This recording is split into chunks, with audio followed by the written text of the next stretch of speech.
Hi, welcome to Denmark. My name is Thomas Hougaard. I'm the CEO of Faurby Yachts. I would like to introduce you to our latest deck saloon, the 360 DS.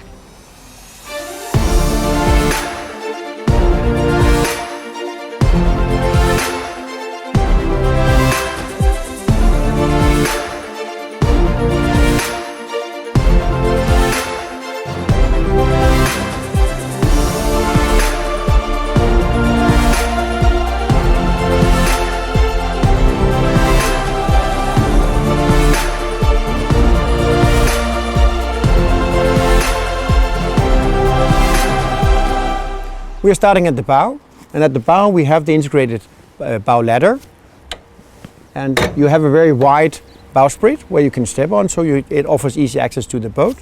And you have the anchor safely stored underneath, and up here you have the pad-eye for the Jenniker or the Coach Zero. In the front we have the flat furl, and we like it because it's beautiful, high quality, and doesn't tangle that easy. And here we have the anchor locker, and in the anchor locker you of course have the anchor winch. You have the chain coming down here, and you have the security for the anchor. It's not a snubber, it's just to secure the anchor while on the way. Here you have the gas strut holding the anchor locker while using it, and over here you actually have the controls for the anchor winch. Also below you have the shore power cable being attached, and sufficient place for fenders or for lines, etc. In here you even have hooks to connect your lines to. Down here we have a pad-eye for jackstays or lifelines. We have the solid tow rail, and we have the robin strake. The robin strake has a small groove, so a dripping line, that means that you don't have water running down the hull. Down here you have flush mounted skylights. You have a self-tacking jib. The boat can be delivered with self-tacking jib or Geno tracks on deck, optional. Up here you have tracks on the mast for the main halyard. So you have for the main halyard and for the jib halyard. That means that they are always fixed, so by accident they are not released. The other thing is that you have less lines. Down here we have a welded eye for spare halyards. We have plenty of space between the troughs. Going forward we have solar panels on this boat. We have a very nice handrail, and we have midship cleats, which are standard. So from the helmsman position you have all the control lines coming back. On this side you have the kicker, you have the main sheet, and you have the spinnaker halyard. And you have of course the winch to control it all, and on this one it's electric. And then you have the bin for lines. Let me take you through the stern. Here you have a lazarette locker. You have access to the stern, so if you want to go swimming or if you are parked with the back, you can walk out here. Down here you have ventilation. Here on this side you have the cockpit shower, and you of course have the ladder. Here you have, normally you would have a gas locker here, but this boat is electric propulsion and has an electric cooker. Down here you have the rudder, and the rudder is connected both on the hull and on here on the deck. It's rod connected to the whole steering system from the FI. Up here of course you have the compass, you have the plotter, and you have the controls for the autopilot. And up here you have the two controls for the electric in-mast furling. This little button here is the manual control for the bilge pump. So from the helmsman position here on the starboard side you still have your control lines.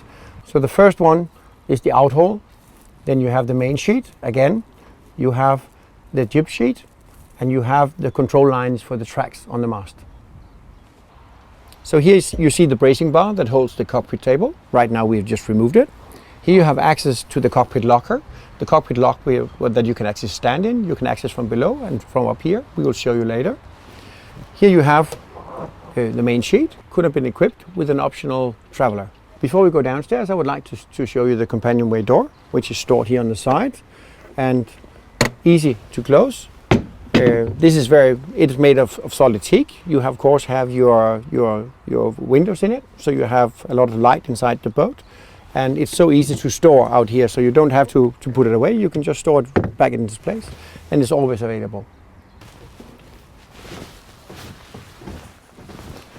So we now enter into the deck saloon, and on a day like this it's a very bright place to be. You have double glazed tinted windows, but what you can see is that from the inside they're actually not that tinted, but from the outside they look almost black, and that means that you have a beautiful view and you have a lot of light in here. On this boat you have a lot of storage, and normally you would have a big storage room underneath here, but this boat is an electric propulsion, so it has for the generator is stored there. So leaving the seat, I passed the entrance here, where you have the steps that are dished, so that you can even stand here when the boat is heeling. They are unvarnished teak, so that means that when salt water etc. is coming in, you can always stand firmly on it. They don't get slippery. Leaving the seat here, we have on this side, we actually have a nice bar for the whiskey or whatever we are going to drink on the way. Over here we have a big cabinet for sailing gear, and has lights inbuilt. You have a seat, an optional seat if you would like a real navigation seat. You have underneath here, you have two big storage rooms here, and you have here. You have the navigation table up here where you have all the switches, and on the rear you have access to all the fuses, and everything is well documented. We have the GX50 from Victron. The whole electric system is Victron, and where you have full control, you can see the leverage in your tanks, and you can see how the electric system is working. So everything is available electronic here. All boats are equipped with a start assist. Doesn't matter if they have an electric propulsion system or if they have a diesel engine, but it means that you can make a bridge between the starter battery and the consumer bank. So you never need jumper cables to start your boat. The ceiling lighting is dimmable, and if you push 2 times, you have red night light in the companionway.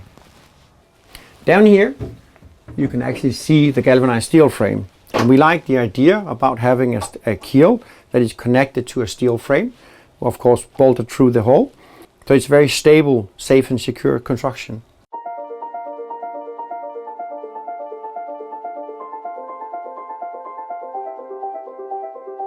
So now I'd like to show you the galley. On this one, the galley is down here. The galley can also be upstairs in the deck saloon, but this one has the galley down here. This one, because of the electric propulsion, has an electric oven and an induction hob. You have a double or 1.5 wash basin. Of course, the tap. You have a lot of storage space behind here for oil bottles and all the utilities that you need. Above the workspace, you have cupboards with a lot of space for all the utilities, however you also need. You have standard, the boat comes with porcelain from Royal Copenhagen, and you have different kind of glasses, and of course you have different kind of a lot of plates, or available plates. And here you have a drawer for cutlery, one more, and then you have plenty of cabinets for cook equipment, for additional storage, for pans, whatever you need, you can store down here. In here you have for your trash, and again you have a big storage over here. On the opposite side you have the refrigerator, which is 130 liters.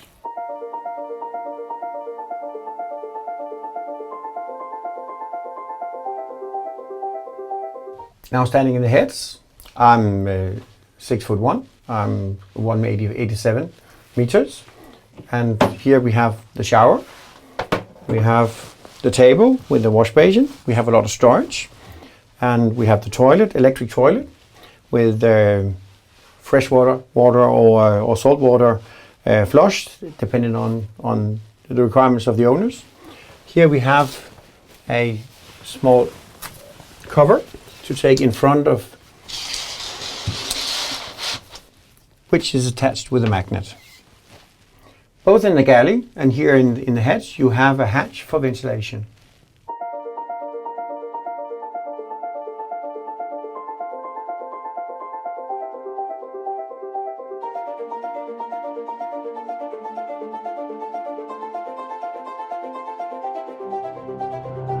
Now in the fore cabin, we have the big cabinets, and like everywhere else, when you open the doors, lights comes on, and you have ventilation up here also. The one on the port side is with shelves, and the one on the starboard side is with hangers. Up here you have nice ceiling lights, and they're all dimmable, and they all come with USB in the bottom. This one has a shelf up here that can be shelf, what could actually be cabinets also if you prefer.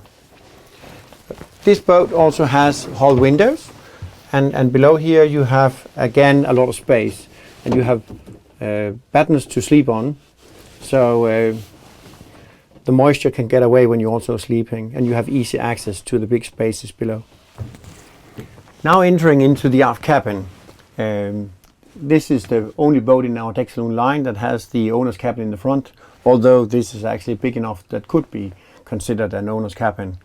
So this boat actually has 2 cabins, and the deck saloon table as an option can also be lowered and made into a 3rd cabin or a double bed in the deck saloon. In the aft cabin we have a lot of light, we have a big hull window, and we also have a window up to the cockpit that you can open to make additional ventilation here. In the back here you have access to the rudder, and here you can see the rod goes all the way to the deck, and up here you have the rod steering from Jefa. Still in the aft cabin, but on the port side you have the space for all the electronics. You have an additional cabinet, a huge one, and like all the other ones, the light turns on when you open it. And you have the door to the cockpit locker. As described earlier, it's huge, and we can actually stand in there. Now sitting in the very big cockpit locker, we have the heating here, we have the hull number laminated on the hull here.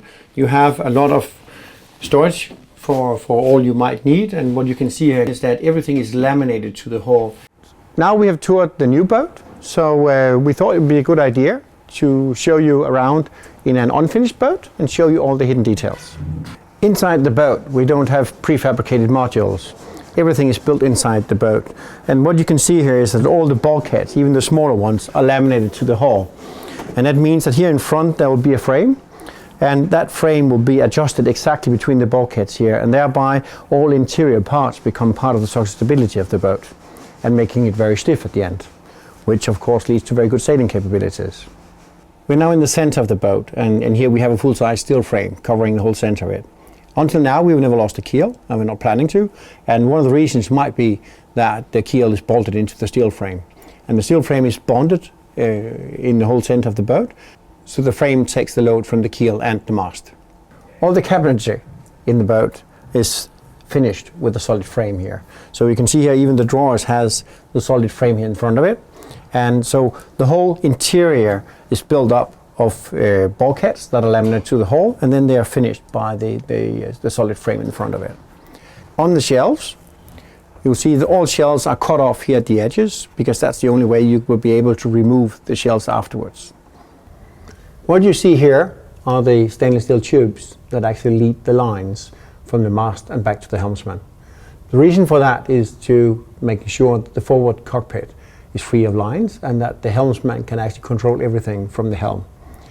With the Faurby 360 DS, we would like to give you a very nice sailing boat that also offers a lot of comfort. You have the 360 view from these nice window lines here in the deck saloon, but you also have a boat that sails extremely well. It's very rigid, it's very strong the way we create it. Also we told you about the way we do the keel and the whole center of the boat, constructed with all the bulkheads are laminated to the hull, and at the same time it actually means that the boat becomes pretty light. So this boat weighs 6.5 tons, which means that it is a very agile boat that is still very safe and secure to be in. Thank you very much for watching. If you're looking for further information, please visit faurby.com, and please subscribe to our channel. There will be more video coming soon.